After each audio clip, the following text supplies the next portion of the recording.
When people talk about Germany's history, most overlook one key truth. The country's rise wasn't just political or military, it was fundamentally economic. In World War I, Germany entered the conflict with ambition, but no clear strategy, and surrendered in confusion. When the war ended, Britain and France dismantled the nation piece by piece. Its army was disbanded, its industrial output gutted, and its economy left in ruins. Yet, within little more than a decade, something extraordinary happened. Under Nazi rule, Germany managed to cast off the crippling restrictions of the Treaty of Versailles. The country didn't just recover, it transformed into one of Europe's most dynamic economies. Factories roared back to life, infrastructure expanded, and unemployment plummeted. But this rapid resurgence came with a cost.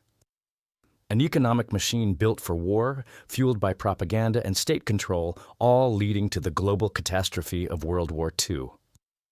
What makes this story even more striking is how it began. The Nazi Party was initially a political nobody, a fringe movement with barely any traction. And Hitler himself, in the eyes of most Germans, he was a failed Austrian artist with radical ideas and no credibility.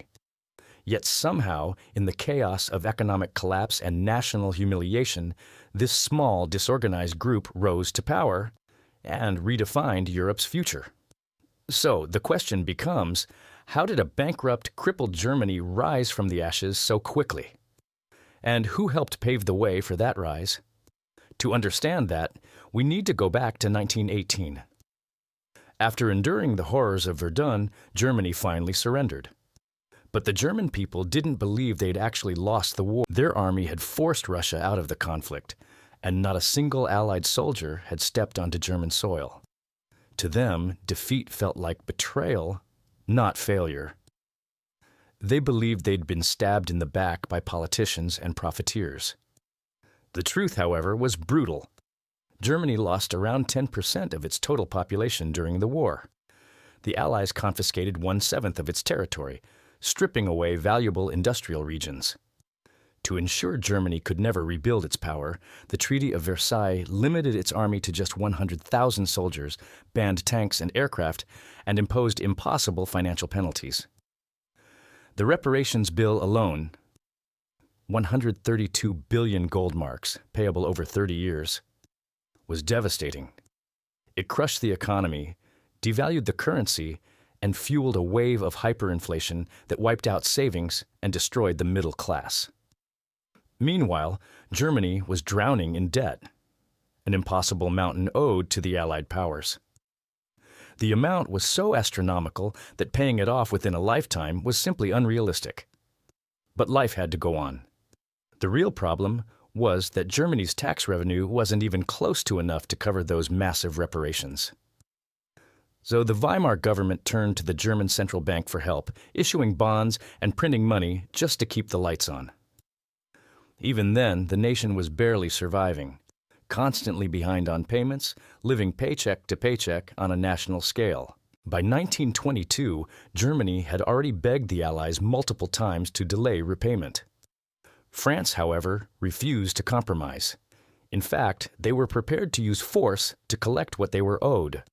So, in January 1923, French and Belgian troops invaded and occupied the Ruhr Valley, Germany's industrial heartland. Their message was blunt: you owe us money. If you can't pay, we'll take your factories instead. That move shattered what little stability the Weimar government had left. The German leadership essentially said, if we can't pay anyway, then why bother? The treaty required reparations to be paid in German marks. So Berlin simply printed more. Truckloads of paper money began rolling toward Britain and France, fulfilling the letter of the law while destroying its own economy in the process. The central bank lost all restraint. Over 300 paper mills and 20 printing presses ran around the clock, flooding the country with currency. What followed was one of the most catastrophic hyperinflations in world history. Prices didn't just rise, they exploded. A loaf of bread that cost a few hundred marks in the morning could cost a few hundred trillion by evening. The currency became worthless almost overnight. By late 1923, the German mark had collapsed entirely. It joined the infamous ranks of China's wartime inflation and Zimbabwe's currency meltdown, examples still studied by economists today. Ordinary Germans were living through economic chaos. Their savings evaporated, salaries meant nothing, and people carried stacks of banknotes in baskets just to buy groceries. And as the government stood paralyzed, desperate citizens turned to anyone who promised strength, order, and national pride. That chaos became the perfect breeding ground for extremist movements, including the Nazis. But while Germany was falling apart internally, the foreign powers couldn't even agree on how to deal with it. France, still bitter from the war, wanted to crush Germany completely. Britain, however, took a more strategic view. It wanted a balance of power in Europe and feared that destroying Germany would only make France too dominant. Across the Atlantic, the United States had its own perspective. By the early 1920s, America was overflowing with capital, much like China was just a decade ago, but had too few profitable places to invest it. So American financiers began looking abroad. They even loaned money to the newly formed Soviet Union to build factories, expecting to be repaid with interest, once those industries became profitable. And from that same perspective, Germany seemed like an even safer bet. From the American perspective, the logic was simple. If even communist Russia was worth investing in, then Germany, democratic, industrial, and far less ideologically threatening, was an obvious choice. At that time, Germany's hyperinflation stemmed from a single fatal flaw. The government couldn't stop printing money. Every new mark was an attempt to escape debt, but it only deepened the spiral. The country couldn't afford foreign goods, couldn't import essential materials, and its factories couldn't export enough to earn foreign currency. It was a closed economic death loop, a nation running on paper and hope. To break that cycle, Germany needed a miracle, or at least someone who looked like one. That man was Hjalmar Schacht, a brilliant banker often described as a financial magician. In 1923, he was brought in to rescue a collapsing economy with a deceptively simple two-step plan. 1. Attract foreign capital to stabilize Germany's finances and pay off its debts. Or 2. Anchor the currency to real assets, turning worthless paper into something tangible: land, gold, and productivity. Now, getting foreign loans wasn't the genius part. Any economist could have suggested that. The real magic lay in connections. Because when you're asking for billions, charm and logic aren't enough. You need trust, credibility, and access to power. Schacht had all three. He went directly to the House of Morgan, the most influential financial dynasty in the United States, and the force behind the creation of the Federal Reserve. Through that connection, he persuaded American financiers to pour capital into Germany. In return, the United States agreed to import German industrial goods, a strategic deal that kept Germany's factories running and its workers employed. Slowly, production returned. Ordinary people began earning real wages again, and the chaos of hyperinflation started to fade. What emerged was a remarkable financial feedback loop. American dollars flowed into Germany as loans and investments, and then circled back to the U.S. as war debt payments from the Allies.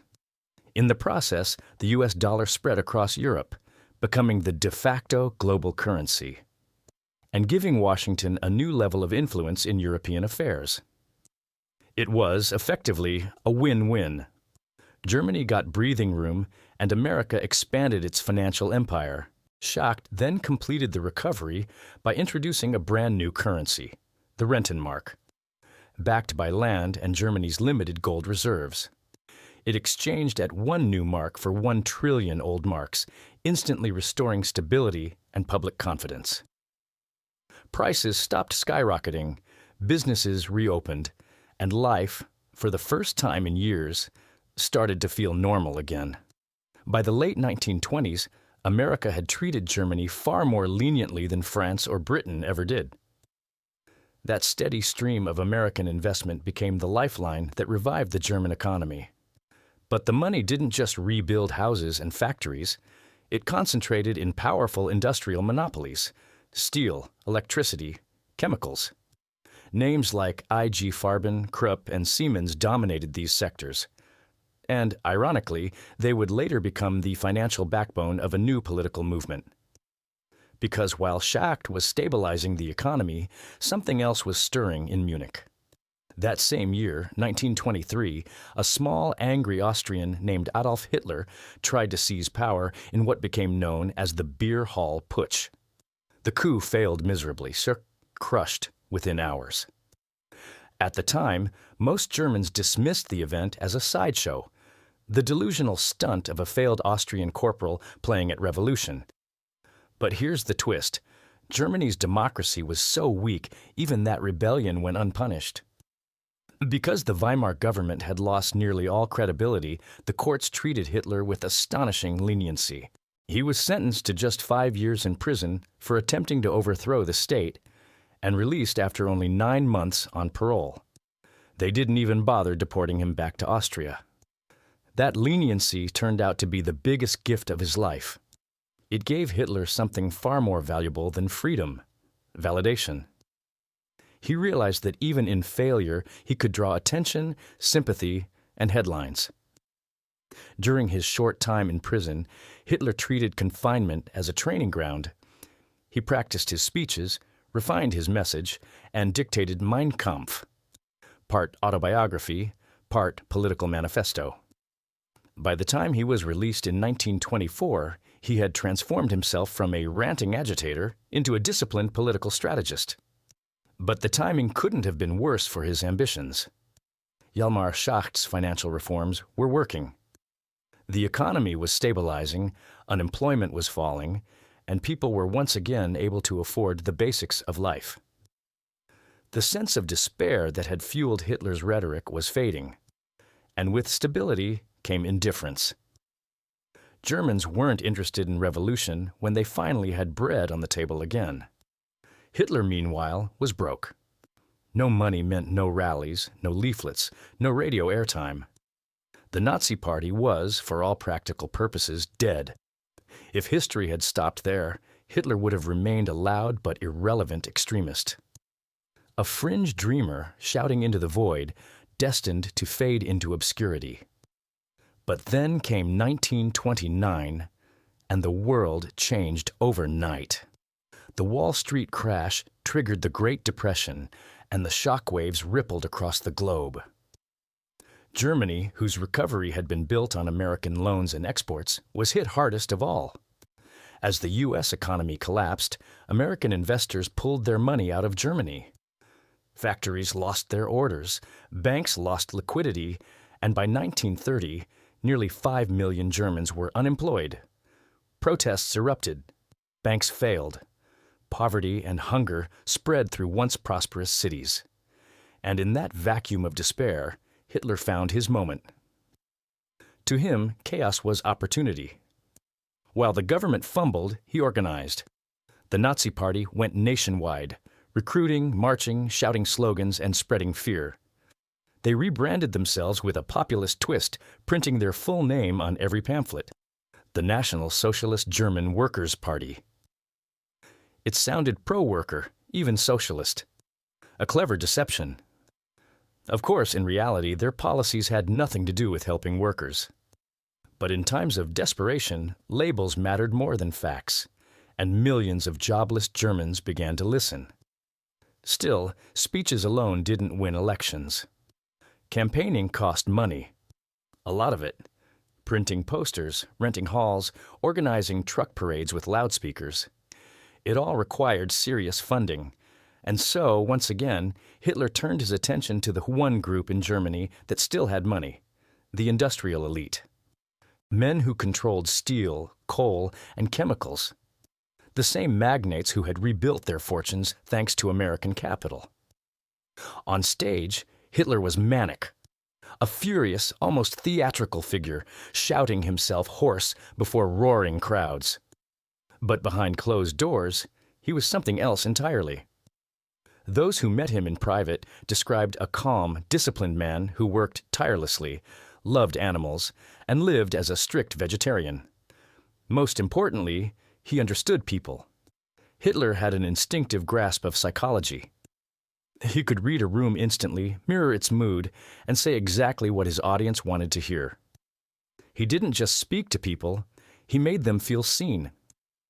Using that gift and a growing network of political and business contacts, Hitler reached out to the executives of IG Farben, Germany's largest chemical conglomerate and one of the most powerful corporations in Europe. No one knows precisely how he convinced them, but what happened next changed history. IG Farben began pouring enormous sums of money into the Nazi Party. Historians estimate that nearly half of all Nazi campaign funds came directly from Farben, a staggering amount for the time. In exchange, Hitler promised to outlaw labor strikes, suppress unions, and deliver massive state contracts to IG Farben once he took power. And true to his word, he delivered. During World War II, IG Farben became the industrial engine of the Nazi regime. It developed Zyklon B, the poison gas used to murder over 1 million Jews in concentration camps. The company even built its own slave labor camp at Auschwitz, using prisoners of war and Jewish captives as unpaid workers. By that point, IG Farben and the Nazi state were effectively one and the same. After the war, many Nazi-linked industries were dismantled or prosecuted, but not Farben. Its deep financial ties with American investors made it far too valuable to destroy. Instead, the Allies quietly split it into 3 corporations: BASF, Bayer, and Hoechst, all of which still operate today as global chemical giants. Once Hitler secured IG Farben's backing, the rest of Germany's industrial elite quickly fell in line. His strategy with businessmen was simple: flatter, pressure, and threaten. Those who supported him were promised protection and profit. Those who hesitated were warned that once the Nazis came to power, their companies could face legal consequences. And it worked. One by one, corporate leaders who had once mocked Hitler began to switch sides. As Nazi influence grew, they rushed to his camp. Some out of fear, others out of greed. Before long, Hitler had the full support of Germany's industrial and banking class. But behind these German corporations stood another layer of power: Wall Street. Through pre-war loans, investments, and partnerships, many American financial institutions were indirectly tied to the same conglomerates that were now bankrolling the Nazis. After the war, these firms were investigated and publicly condemned, yet most quietly rebranded and resumed business as usual. Thanks to Hitler's calculated charm and ruthless pragmatism, the Nazi Party was no longer a fringe movement. By the 1930 parliamentary elections, the Nazis captured 18.3% of the vote, coming in second only to the Social Democrats. Just 2 years later, in 1932, that number exploded to 37.2%, giving them 230 seats, the largest share in the Reichstag. In the next round of elections later that same year, their vote share dipped slightly to 33.1%, but the Nazis still remained Germany's dominant political force. The momentum was unstoppable, and for the global financiers who had once seen Hitler as merely a useful buffer against communism, it was already too late. By the end of 1932, Germany was exhausted. The nation had endured a decade of economic collapse, political paralysis, and cultural despair. When another round of elections was held later that year, the Nazi vote share dipped slightly, down to 33.1%. But the result was still clear. The Nazis were now the single most powerful political force in Germany. Their rise wasn't just the product of street violence or populist anger. It was also fueled quietly and efficiently by international finance. Wall Street money, funneled through corporate investments and loan networks, had helped build the very industrial foundation that now powered Hitler's political machine. Few in the West realized it at the time, But global capital had inadvertently armed a movement that would soon plunge the world into war. Hitler's ascent was unlike anything the modern world had seen. It wasn't just political. It felt organic, almost like a biological mutation.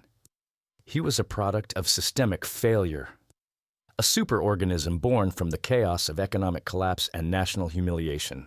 His true genius wasn't military or strategic. It was psychological. Hitler understood emotion better than anyone else in the room. He could electrify a crowd with words alone, igniting their adrenaline, stoking their fears, and channeling their rage into devotion. He sold not policies, but feelings. He promised greatness, revenge, and unity. And in the ruins of post-war Germany, those promises landed like a drug. It was crude, yes, but in desperate times, crude methods work. And for a population starving for purpose, Hitler offered something even more intoxicating than bread: belief. By 1933, the pieces were all in place. The working class had been won over with populist slogans. Industrial barons and bankers had been converted through financial incentives. And the military, weary of instability, began to see Hitler as the only man capable of restoring order. Only one step remained: the legal justification to seize absolute power. And when that opportunity came, Hitler was ready. Within months, the fragile democracy of the Weimar Republic collapsed from within. What followed wasn't just a change in government. It was the transformation of a modern state into a totalitarian war machine. Germany's descent from economic ruin to fascist empire had taken barely 15 years. And while most of the world blamed ideology, the deeper truth was economic. A system broken by debt, rescued by capital, and ultimately consumed by its own creation. The stage was set for one of humanity's darkest chapters, a chapter financed in part by the very forces that claimed to oppose it.